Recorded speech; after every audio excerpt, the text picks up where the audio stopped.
Hello guys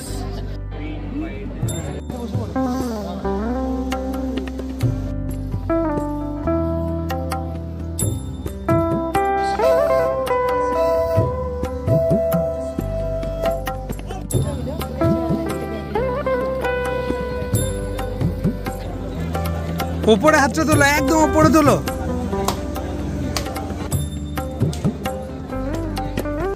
hello everyone, good morning. কেমন আছো তোমরা সবাই? আশা করি সবাই খুব ভালো আছো। Welcome back to my channel. আমি স্মৃতি। তোমরা তো এর আগে বেশ কয়েকটা আমার আসামের ভ্লগ দেখে ফেলেছো, আর এইটা হলো আমার আসামের খুব স্পেশাল একটা ভ্লগ। বুঝতেই পেরেছো টাইটেল আর থাম্বনেল দেখে। আশা করি আজকে আমরা যাচ্ছি এখানে মা কামাখ্যার দর্শন করতে। গুয়াহাটি আসবো আর কামাখ্যা মায়ের দর্শন করব না, এটা তো কখনোই হতে পারে না। তাই আজকে আমরা সপরিবারে বেরিয়ে পড়েছি কামাখ্যা মায়ের মন্দিরের পথে। আসামে ঠান্ডা তুলনামূলকভাবে আমার শ্বশুরবাড়ির বাঁকুড়ার দিক থেকে অনেকটাই কম আছে, কিন্তু গতকাল এখানে হালকা একটু বৃষ্টি হয়েছে, তাই আজকে একটু পরিমাণে ঠান্ডাটা আছে। তাই আমরা হালকা একটু সোয়েটার চাদর নিয়ে বেরিয়েছিলাম। আর দেখো আমরা এখন পাহাড়ের রাস্তায় উঠছি। পাহাড়ের ওপরে উঠেই কিন্তু কামাখ্যা মায়ের মন্দিরটা আছে। আমরা বাড়ি থেকে বেরিয়েছিলাম 5:30টায়, আর এখানে ওই 6টা 10-15-র মধ্যেই পৌঁছে গেছিলাম। আমরা একটা ক্যাব ভাড়া করেছিলাম, ক্যাবে করে এসেছিলাম। আর এখানে এসেই দেখলাম উঠেই পাহাড়ে প্রচুর দোকান রয়েছে, যেরকম প্রত্যেকটা মন্দিরের সামনেই থাকে, যেখান থেকে তোমরা পুজোর সামগ্রী কিনে নিতে পারবে। আজকে বুধবার, শুনেছি শনিবার আর মঙ্গলবার এখানে প্রচুর পরিমাণে ভিড় থাকে, তবে বুধবারেও যে ভিড় খুব একটা কম ছিল তা কিন্তু নয়। তোমাদেরকে পুরোটাই দেখাবো আজকে, যে আমরা কিভাবে কি পুজোর দিলাম বা কোন কোন পদ্ধতিতে এখানে তোমরা পুজোর দিতে পারবে। কামাখ্যা মায়ের মন্দিরের লাইনে দাঁড়ানোর জন্য 2 রকমের ব্যবস্থা আছে। একটা হলো জেনারেল লাইন আর একটা ভিআইপি লাইন। তোমরা যদি ভিআইপি লাইনে দাঁড়াতে চাও সেক্ষেত্রে পার হেড 500 টাকা করে নেয় ভিআইপি লাইনের জন্য, কিন্তু আমরা জেনারেল লাইনেই গেছিলাম। জেনারেল লাইনে দাঁড়ানোর জন্য কিন্তু কোনো টাকা লাগে না, আর মূল মন্দিরে ঢোকার আগে 2টো লাইন একই হয়ে যায়। সো আমরা প্রথমে টিকিটের লাইন দিয়েছিলাম, তারপর এখন টয়লেট পাস নিয়ে পুজোরগুলো কিনে নিয়ে যাচ্ছি। টয়লেট পাস নিয়ে এলে কি হয়, যেখানে লাইন দিয়েছিলাম আবার কি ওখানেই লাইনটা দিতে পারবো। হ্যালো, আমি এখানে ব্লগ বানাই, তো ওনার সাথে এখানেই দেখা হলো, ভালো লাগলো। আচ্ছা, এখানে লাইনে দাঁড়ানোর পর একটা খুব ভালো ব্যবস্থা হলো, যদি তোমরা মাঝখানে কখনো বাইরে যেতে চাও তাহলে সেক্ষেত্রে একটা টয়লেট পাস নিয়ে কিন্তু তোমরা বাইরে বেরিয়ে আসতে পারো। তো আমরা ওখানে লাইন দিয়েছি, বাবা মা আমার শাশুড়ি মা শ্বশুরমশাই ওখানেই বসে আছেন, আর আমরা দুজন এসেছিলাম মাঝখানে পুজোরটা কিনে নিয়েছিলাম এখানে, যাতে ওইখানে লাইনটা দেওয়ার পর যখন আমরা মেন মন্দিরে ঢুকবো তখন যেন আর আমাদেরকে পুজোর কেনার জন্য দাঁড়াতে না হয়। এখানে অনেক রকমের ডালা পাওয়া যায়, তো আমরা 350 টাকার একটা ডালা নিয়েছিলাম। যেখানে কি দিয়েছে আমি তোমাদেরকে পরে দেখাচ্ছি। তো যে দোকানে ডালা নেবে ওই দোকানেই তোমরা জুতো বা চপ্পল খুলে দিয়ে আসতে পারো। এখন আমরা একটা জায়গায় বসে আছি, এইটা হলো কামাখ্যা মায়ের মন্দিরে যাওয়ার জন্য লাইনে দাঁড়ানোর প্রথম ধাপ, যেখানে দাঁড়িয়ে ওয়েট করতে হবে আমাদেরকে। এখন একটা টিকিট দেবে আমাদের সবাইকে, ওই জায়গাটা দেখতে পাচ্ছ ওইখানে সবাইকে মূল যে লাইন আছে মেন লাইনে দাঁড়ানোর জন্য একটা করে টিকিট এখান থেকে দেবে। সেইটা নেওয়ার পর আমরা ওই লাইনে দাঁড়াতে পারবো। যারা ভিআইপিতে টিকিট কাটে তাদেরকে মেনলি এইখানে ওয়েটটা করতে হয় না, তারা সরাসরি এই টিকিটটা পেয়ে যায়।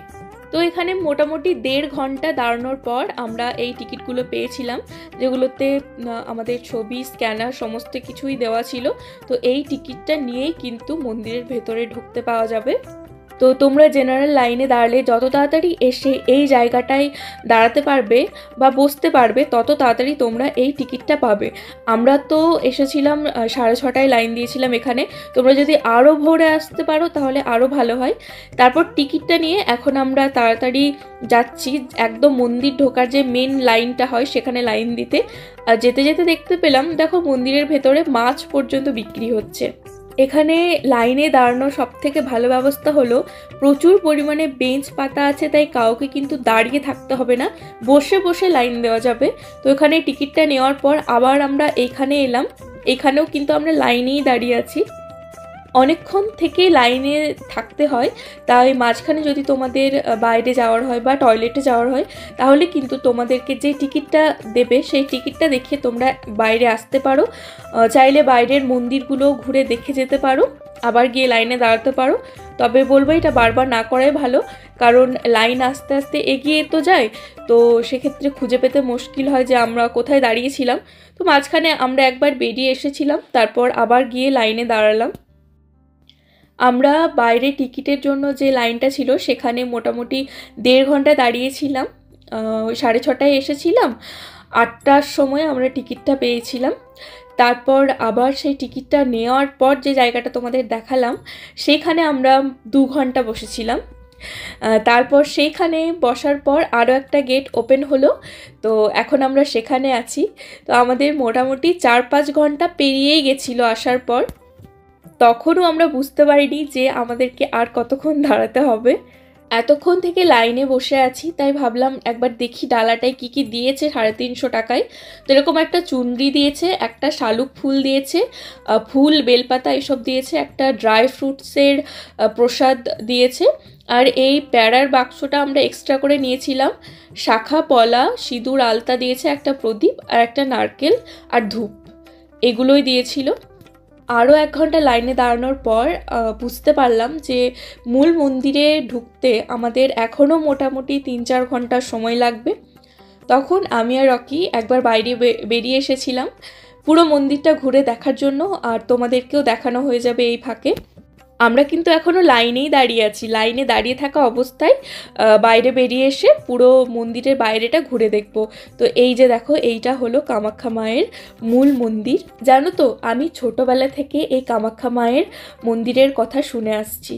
আমার মায়ের যে দাদু, মানে আমার মামার বাড়ির দাদুর যে বাবা, তো আমার মায়ের দাদু, তিনি এখানে 12 বছর তপস্যা করেছিলেন, মানে 12 বছর ধরে এখানে তন্ত্র সাধনা শিখেছিলেন। তো সেই গল্পগুলো আমি সেই ছোট্টবেলা থেকে দাদুর কাছে মায়ের কাছে শুনে আসছি।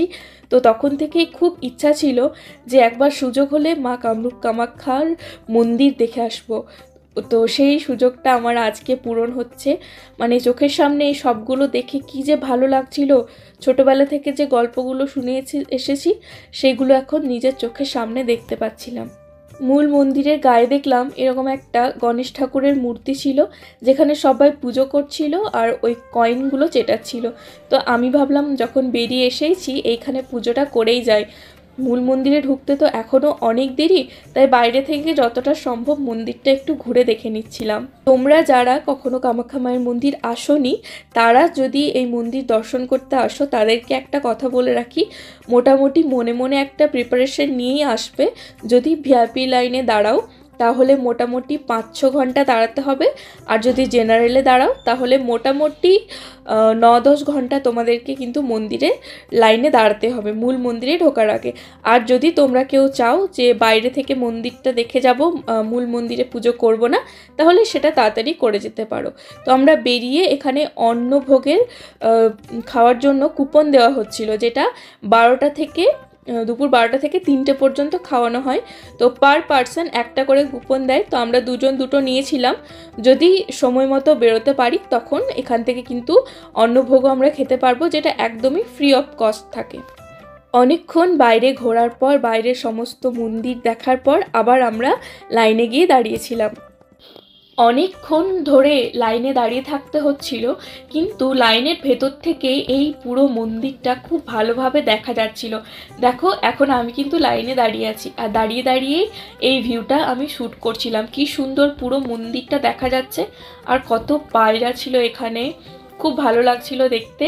আর যখন তোমরা দাঁড়িয়ে থাকবে, এই বাইরের রেলিং থেকে কিন্তু নানা রকমের খাবার জিনিসও বিক্রি হয়, চা, বিস্কুট, পেয়ারা। তো যদি কারো খিদে পায়, কারোর সাথে বাচ্চা নিয়ে যাও, তাহলে কিন্তু তোমরা কিনে খাওয়াতে পারো। একটু পরপরই দেখছিলাম চা বিক্রি করতে আসছিল, আর পুরো লাইন জুড়ে দেখছিলাম এরকম এসি ফ্যানের ব্যবস্থা ছিল। তবে খুব ছোট বাচ্চা নিয়ে একদম মূল মন্দিরের ভেতরে না ঢোকাই ভালো, কারণ অনেকক্ষণ লাইনে দাঁড়াতে হয়। তো যাই হোক, আমরা মোটামুটি 9 ঘন্টা লাইনে দাঁড়িয়ে তারপর মূল মন্দিরে পুজো করতে পেরেছিলাম। কিন্তু মূল মন্দিরে ক্যামেরা নিয়ে ঢোকা একেবারেই নিষেধ, সেজন্য ওখানে তোমাদেরকে দেখাতে পারিনি। এখন আমরা নারকেলটা ফাটাচ্ছি, এই জন্য একটা আলাদা জায়গা করা ছিল। জোরে জোরে ওপরে হাতটা তোলো, একদম ওপরে তোলো। হ্যাঁ, এরপর আরেকবার মারো।